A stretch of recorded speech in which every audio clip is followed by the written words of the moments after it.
Alright, peace family, welcome back to the channel. In this one, I still want to tie in, the movement of people from Mesoamerica to North America. But let's start with the Hohokam ball courts. In the desert area of Arizona, an area now occupied by the greater Phoenix metro area, Indian people were farming corn, beans, squash, and cotton more than 2,500 years ago. Called the Hohokam by archaeologists, these people developed a system of irrigation that carried water for many miles to their productive fields, which yielded 2 harvests per year.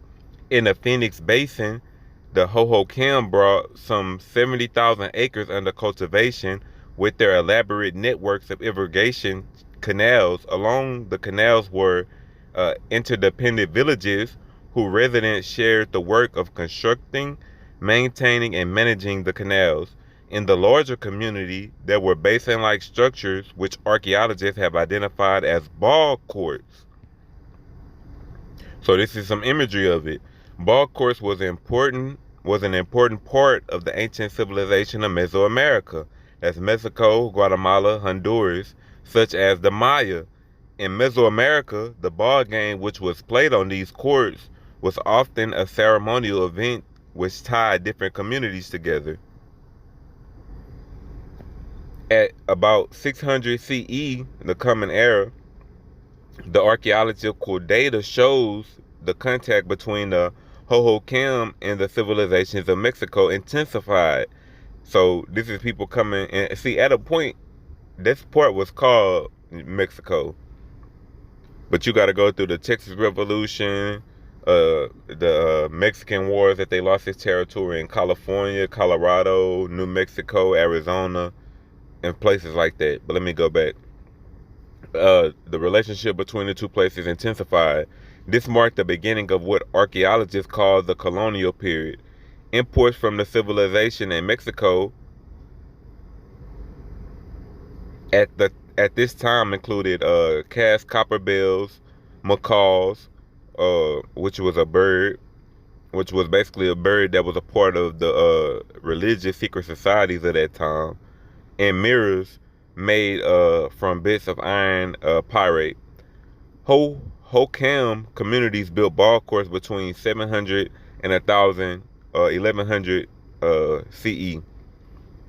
While the Mesoamerican ball courts were generally built out of stone in the Arizona desert, the Hohokams built theirs by digging into the desert and piling the soil up on each side.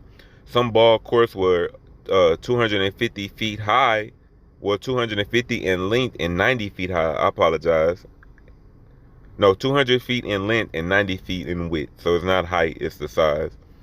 In some instances, they were dug up to 9 feet into the subsoil. With regards to the nature of the ball game, archaeologist Brian Fagan in his book Elixir, A History of Water and Humankind, quite what form the ball game itself remains a mystery. But there is no question that it originated in Mexico, where commoners played a version of the contest that required each side to cast a rubber ball back and forth without touching the ground. Archaeologists have uncovered rubber balls similar to those used in Mesoamerica at sites in the Southwest. Historical records from Mesoamerica indicate that the balls were generally the culmination of a period of feasting, trading, and social activities. Thus, archaeologists feel that something similar was happening amongst the Hohokam. Some feel that the ball games were a way to integrate the various interdependent villages with tournaments between teams from different villages. So it was a unifying thing. So this is a depiction on how the ball court would have looked in action. And this is something I wanted to show. We have the Hohokam ball court. We also have something in Arizona by the Gila River. We also have one in the San Padre Valley in Arizona by Tucson. So this is 3 different ball courts that would have been in that area. but the oldest ones go back to Mesoamerica. From the Olmec to the Maya to the Aztec, ball games were one of the defining activities of Mesoamerican culture. Beginning sometime before 1200 BC, competitors kicked and whacked rubber balls up and down a playing court. These ball games were rich in symbolism. In some cases, the gods were said to have played, and a powerful force that bound communities together.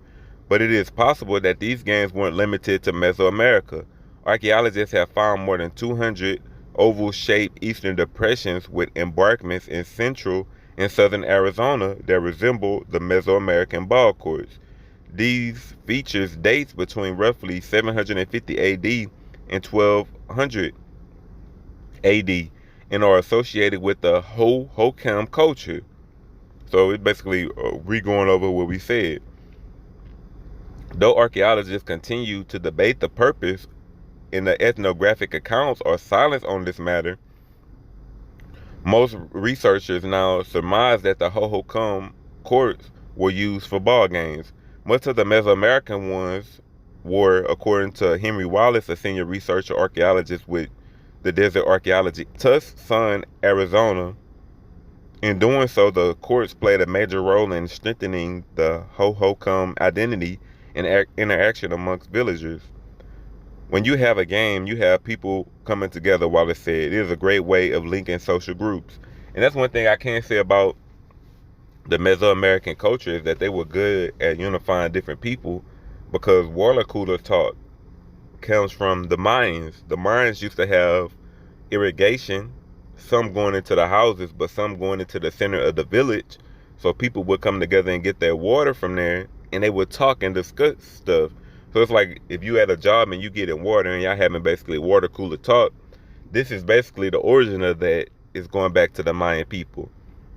New research suggests that the Hohokam ball courts could have spread as part of a burgeoning religious revitalization movement. Villagers may have picked up on the Mesoamerican style of playing and adapted it to their own purposes. In some locations, such as Palo Grande and Phoenix, Hohokam ball courts are large, intact ovals surrounded by earthen embankments. In other places, they have been eroded, buried, and otherwise destroyed. According to the database maintained by Andy Lorenzi, an archaeologist at Archaeological Southwest in Tucson, there are at least 220 ball courts at 181 sites across Arizona. Most sites have one ball court, although several have more than one, including the well-studied site of Snake Town along the Gila River, which have both a large and a small ball court. But just back to Mesoamerica. A Mesoamerican ball court is a large masonry structure of a type used in Mesoamerica for over 2,700 years to play the Mesoamerican ball game, particularly the hip ball version of the ball game. More than 1,300 ball courts have been identified, and I think 60% was like in the last 20 years. So this is a ceramic sculpture from a Western Mexican tomb showing players engaged in a Mesoamerican ball game. So you got the people on the side, while in the middle, basically the people on the side would basically be the borders, and then you got the game going on between. As I showed earlier, that's how the fields looked, other than the fact that they was oval. This is depicting, because the Olmecs are called Olmecs because of rubber. Olmeca is the word for rubber people. So that's what these people were referred to, because they was making these rubber balls. But if we look at this imagery though, we can see that these are black people. So this is just the terminology of the ball game. You had a wall, the zones, you had the bench wall, you had where the people were sitting at, and then you had the playing alley. So this is just how the ball game was in Mesoamerica. But all I wanted to show you is that these people were moving. They didn't just sit stagnant in one spot. People was moving from Africa. People was moving from the Middle East. People was moving in Europe, India, people was also moving from south to north and north to south in Americas, from the islands to the mainland. These people wasn't stuck. We can't let the colonists come over here and try to define people's movement. So I'm not going to get into what color these people were. I'm just going to show you that the Mesoamerican ball game made its way from here to the southwestern part of the United States. As well, we find a whole bunch of other different things that came from over there. I think I even seen somebody show a trade route that took place between the Mayans and this southwestern region of the United States. But thank you for tuning in. Peace, family.